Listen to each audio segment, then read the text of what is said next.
Assalamualaikum and good day to Dr. Nur Afza. We are from Group 1 and today we are going to present Case 2, Board of Tender Dilemma, Challenges, Success and Accountability.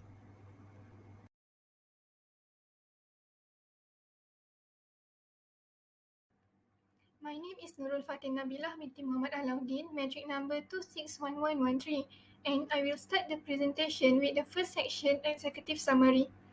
This case is about Mr. Abu, a member of tender board who commits corruption during the process of choosing contractors for government tender to purchase compactors. He received many gifts, food and luxuries as form of bribes from contractors, mainly from Mr. Chow. At first, he has mixed feelings about the gifts as he is not sure if it is proper to accept it. As the process of evaluating the tenders is going through, Mr. Abu worried about the KPI and about the contractors. At last, he awards the tender to Mr. Chow. Due to the corruption committee, the compactors received did not fulfill the prescribed standards. The major problems identified from this case are: first, Mr. Abu keeps doing fraud and corruption even when he knows that he is wrong. Second, the procurements are not prepared according to the rules and regulations of government's procurement. And the recommended actions for these problems are: Mr. Abu should apply Takaful and APPA Municipal Council should enhance anti-bribery and anti-corruption policies.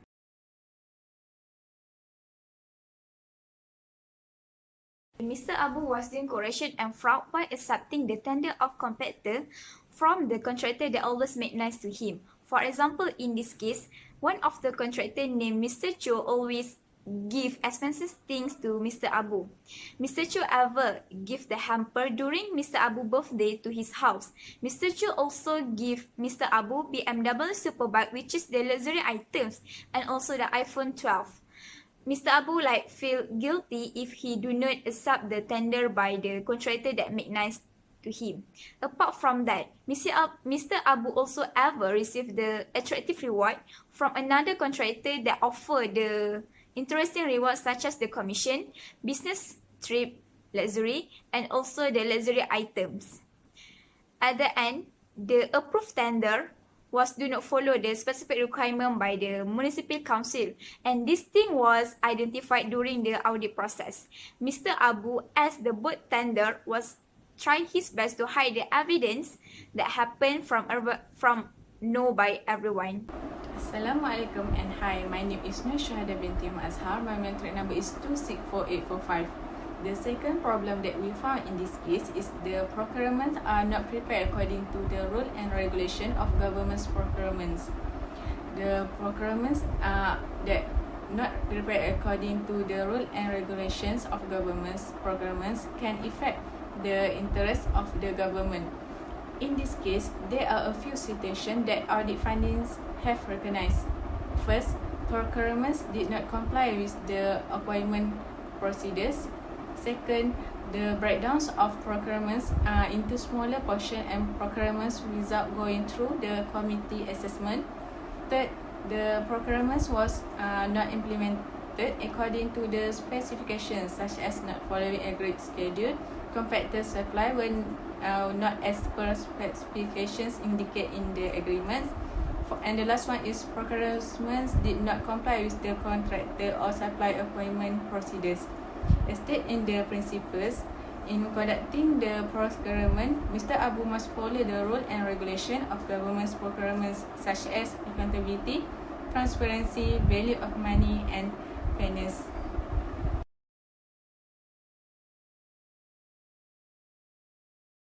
Assalamualaikum warahmatullahi wabarakatuh. My name is Umi Syakira binti Muhammad Swili and my metric number is 264640. Next, I will explain further about the causes of issue 1, which is the involvement of fraud and corruption. In this case, Mr. Abu was the employee that made the corruption. There are 3 causes that we found out in this case on why Mr. Abu was made the corruption even though he knows that those things is wrong. The first causes is because of his family, the second is because of the financial problem, and the third is because of his lifestyle and health. For family causes, Mr. Abu was the only breadwinner in his family. It means that Mr. Abu was the only source and hope toward his family to get the money to sustain their life. All the burden of his family is need to carry out by Mr. Abu. Furthermore, he had 4 children, aged from 7 years old to the eldest one, who studied in Monarchy University Selangor, which is the private university that required highest fees to pay. He also need to support his family and another 5 siblings in his village, which is in Yan village, Kedah. The income for his family had been affected when his wife had been laid off from her previous workplace, the XP Bank, so that the income be affected, and Mr. Abu faced with the shortage on money and income toward his family. The second causes is financial problem where Mr. Abu was spent his money beyond his capability. Apart from that, he also took loans from an unauthorized lender called Ahlung to sustain his lavish lifestyle. He felt that he managed to pay back the loans monthly, but end up he went into a depression when he doesn't have enough money to pay back the money to Ahlung. The third causes is about Mr. Abu's health and lifestyle. Mr. Abu was suffering from high blood pressure and always admitted to the Prince Court Medical Center, which is the private hospital. He always spent much money to cure his illness. Apart from that, Mr. Abu and his family was living in metropolitan city Kuala Lumpur, and where the living cost is high and people stay there is always up to date and in style. This thing was not exceptional for Mr. Abu, as he lived in high-tech accommodation, which is the bungalow in Damansara, and also drove luxury car, which is A200 Mercedes and Volkswagen GTI. Mr. Abu also loved to wear expensive attire. For example, he ever dressed smartly in Armani Exchange and wrist with Rolex watch. His wife also ever dressed nicely and wearing luxury accessories from Habib Jewel collection. Mr. Abu also loved to wear expensive gadgets such as he loved to wear Apple brand. The first causes of the problem is not enough observation from the upper management that can increase the corruption. Based on the case, Mr. Abu can make a decision to choose who will win the tender. The contractor needs to play smart in order to win the tender, and also his hurt. As a result, Mr. Chow asking his staff to prepare an attractive business profile because he planned to make a courtesy visit to Mr. Abu. He also gave Mr. Abu some gifts such as hamper, iPhone 12, new BMW Superbike, and also iPad Pro. The second causes of the problem is lack of important principles. Mr. Abu do not care about the importance of principles, so he received correction from the contractor. Mr. Abu know if he agrees to accept a reward, it means that he has violated the principles that state by the rule and regulation of government procurements.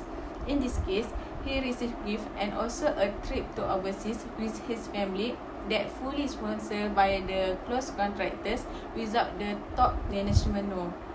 That's all from me. Thank you.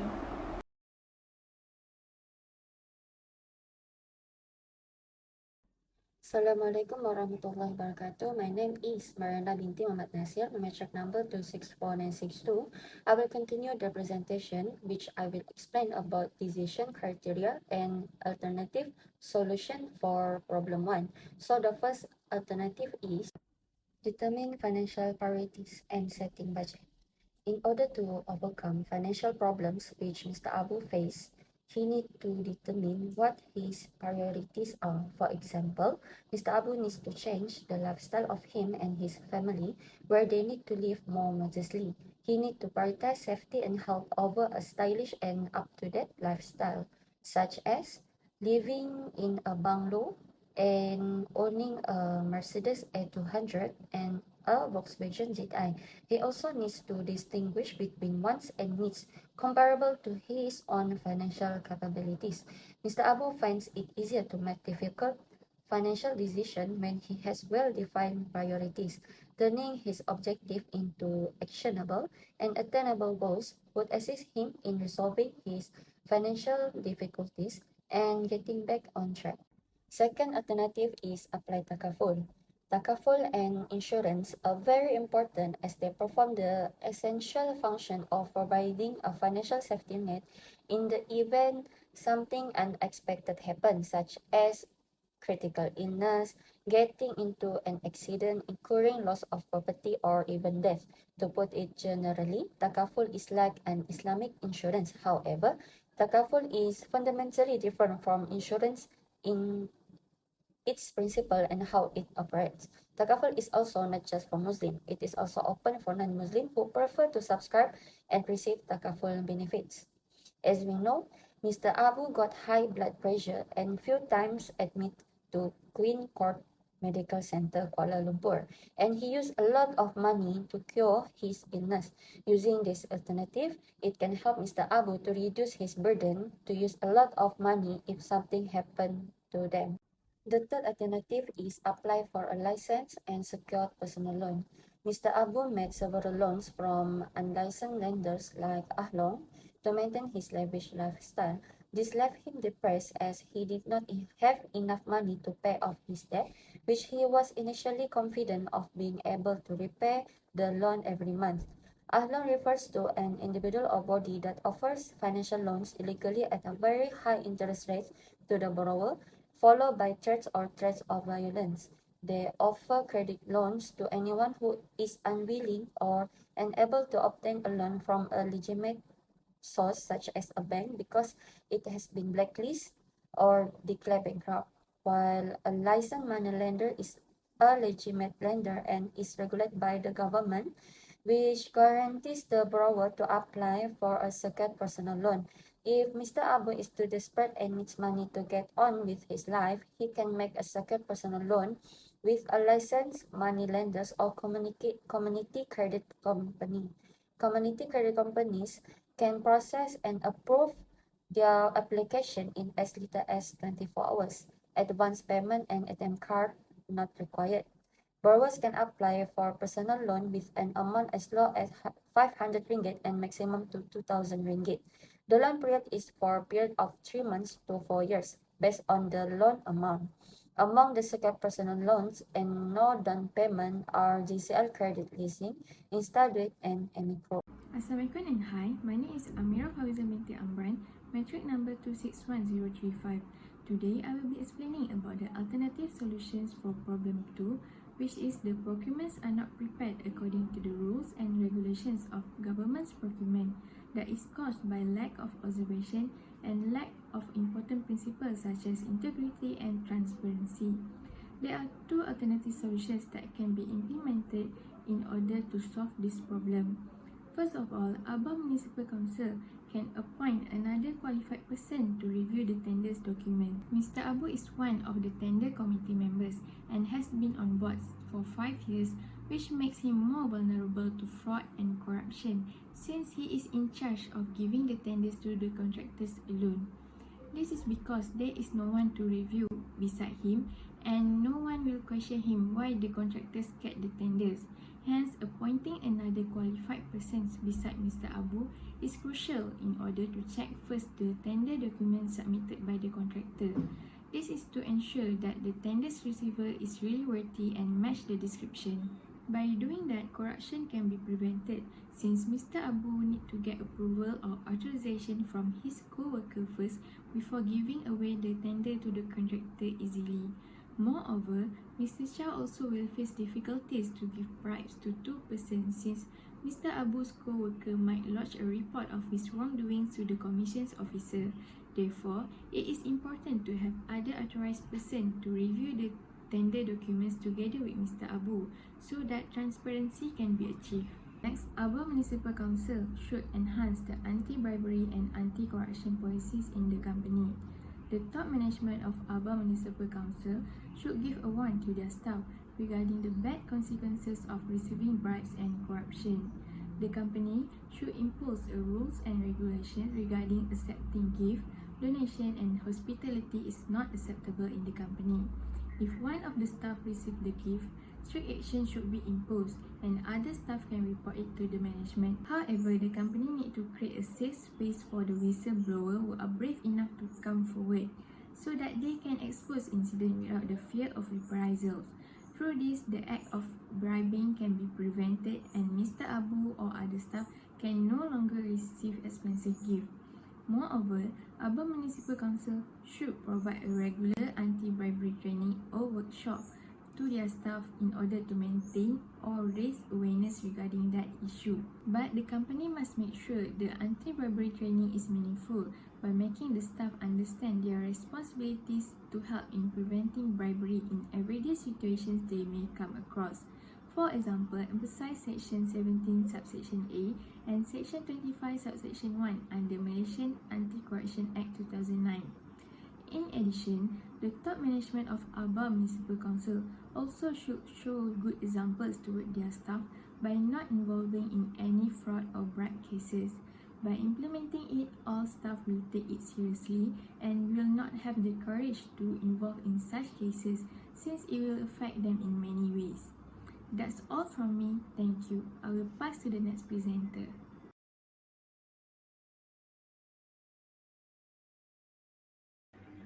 Lastly, this section will discuss the recommended solution for each problem. For the first problem, we suggest that Mr. Abu apply for Takaful plan. This solution can address the problem of Mr. Abu who continues to commit corruption despite knowing that it is wrong. By implementing this solution, Mr. Abu can solve his financial difficulties because as he saves his money in Takaful, he can use the money when needed during emergency. The Takaful will be his emergency fund and due to the monthly contribution obligation, he will be unable to spend his money on luxuries. He can also claim the Takaful to cover the cost of hospitalization and apply for family Takaful plan to protect his family. Then, he will have no reason to commit corruption anymore. This alternative is chosen after performing the risk analysis, where we analyze the risks of each alternative solution. First, we identify two risks for each alternative and determine the impact of each risk. Then, we put a rating for the likelihood and impact of the risk. This is the outcome of the analysis and the risk below the green line is acceptable, whereas the risk above the red line is unacceptable. This table shows the detailed analysis of risk for each alternatives. As we can see from the risk matrix in previous slide, the acceptable risk is the one in yellow bullet, which is the risk related to applying takaful. Both risks of applying takaful are in the acceptable range. Meanwhile, the unacceptable risk is related to setting budget and priorities. The risk of applying personal loan is also in unacceptable range. The rating for the likelihood and impact is given based on the criteria shown in the last table. Hence, we can conclude that applying takaful is the best solution for Mr. Abu. Next, for the second problem, we suggest that ABBA Municipal Council to enhance the anti-bribery and anti-corruption policies. This solution can resolve the issue of procurements that are not prepared in accordance with government procurement rules and regulations. By implementing this solution, Mr. Abu and all staffs will have awareness on the important principles regarding the ethics of receiving gifts for public officials. Besides, Mr. Abu will also be observed indirectly by management and other staffs, as they can report the wrongdoings if they so wish. People tend to behave ethically when they know that they are being observed, and research has determined the effect of the eyes on individual behavior. This alternative is chosen after performing the analysis of possible outcome and proven outcome. The implementation of alternative 1 is not proven to be effective because corruption can still be committed by two persons. This can be seen from the case of two MACC enforcement officers who cheat an individual to solve his case, and the case of two Selangor district officers who received bribes from project contractors. However, Alternative 2 shows a positive proven outcome where there is a notable progress made in battle against corruption after Section 17A of MACC Act 2009 came into effect in June 2020. Hence, enhancing the policies related to corruption and bribery is the best solution to cater the second problem. So, that's all from our group. Thank you.